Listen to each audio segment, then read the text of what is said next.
Bonjour. C'est notre troisième cours au niveau du leader, cette personne centrale. Cette personne qui a une influence très marquante dans le groupe. Elle a une influence très marquante parce qu'elle contribue à la cohésion de l'équipe. Elle est volontairement acceptée, il n'a pas d'autorité en fait imposée avec une loi ou bien avec une autorité.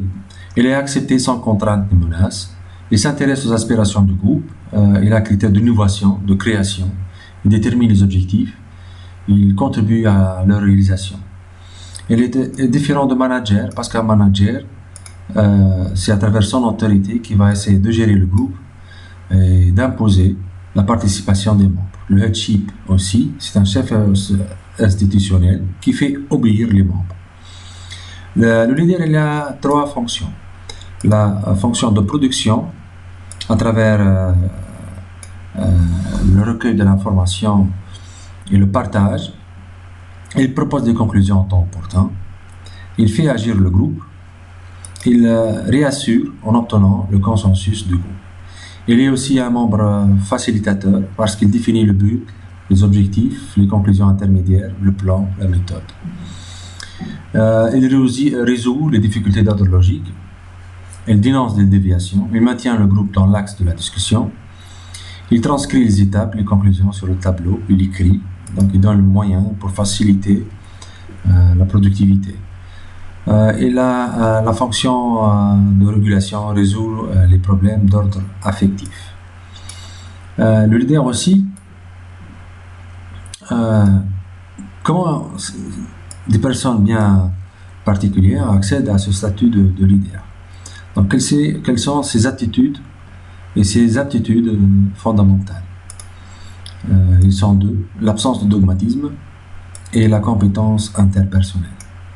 Il n'est pas dogmatique, c'est quelqu'un qui est flexible sur le plan émotionnel. Il accepte des contraintes psychologiques, émotionnelles, sentimentales, de contradictions, d'attaques ou bien qui sont offensives.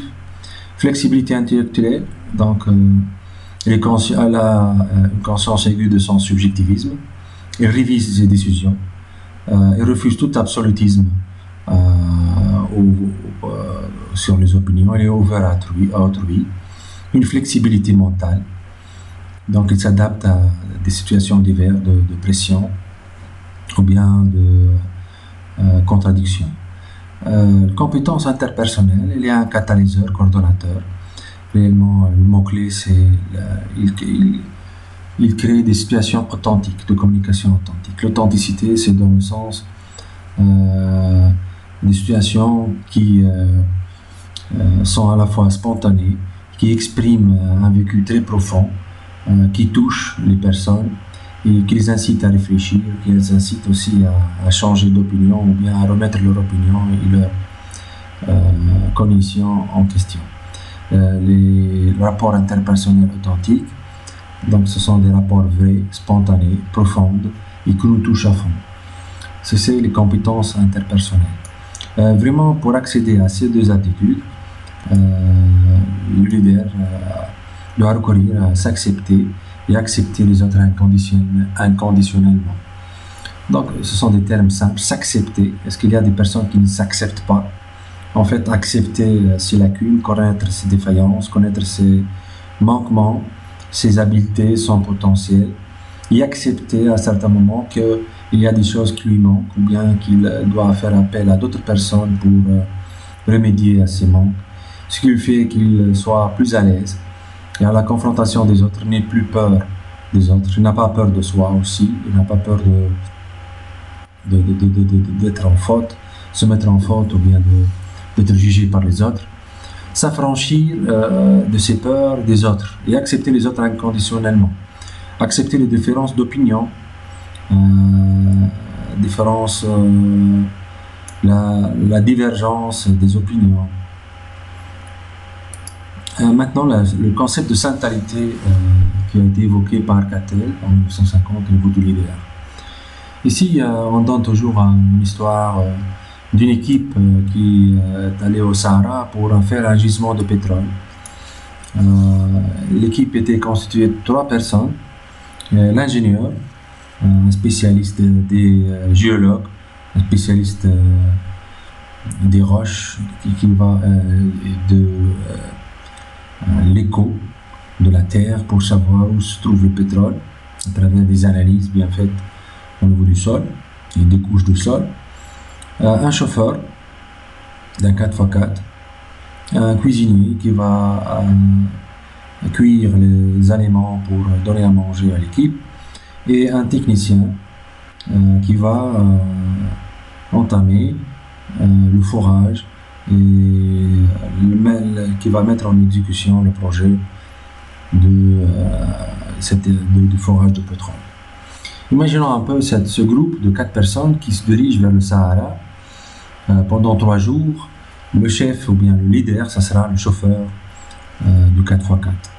Parce que en fait, tout le groupe il est là, il se penche vers lui, il va essayer de lui prendre de l'aide, être à l'écoute, parce que c'est la personne centrale. À un certain moment, arrivé sur le terrain, ça sera l'ingénieur, parce que son expertise est décisive. Au moment du travail, c'est le technicien qui va faire le forage. Et une fois arrivé à l'hébergement, à l'hôtel ou bien au foyer, la nuit, ça sera le cuisinier, la personne centrale avec laquelle s'entourent tous les membres du groupe pour avoir cette chaleur de la réunion autour de la table du dîner. C'est le concept de centralité du groupe. En fait, à chaque situation, il y a un leader bien déterminé. Le chef existe selon le besoin des groupes, il y a une certaine polarité. Il faut dire que le leader est un peu intelligent que les autres. Il n'y a pas des règles bien déterminées pour être un leader. Le leader est un peu plus intelligent, mais s'il est très intelligent, il ne sera pas compris de son groupe, il sera éliminé, rejeté. Donc, le leader est fonction de la situation que vit le groupe. Même un leader du groupe, pour qu'il persiste dans sa fonction, il doit être très flexible pour accéder à un certain moment à faire la réponse et faire appel à la demande de groupe qui est changeante selon la situation. Le leader sociométrique, on va essayer de savoir à la suite. Il y a 2 types de leaders, leader affectif et leader opérationnel. On va le connaître à travers le questionnaire sociométrique. Quels sont les leaders de notre groupe? Merci et au prochain cours.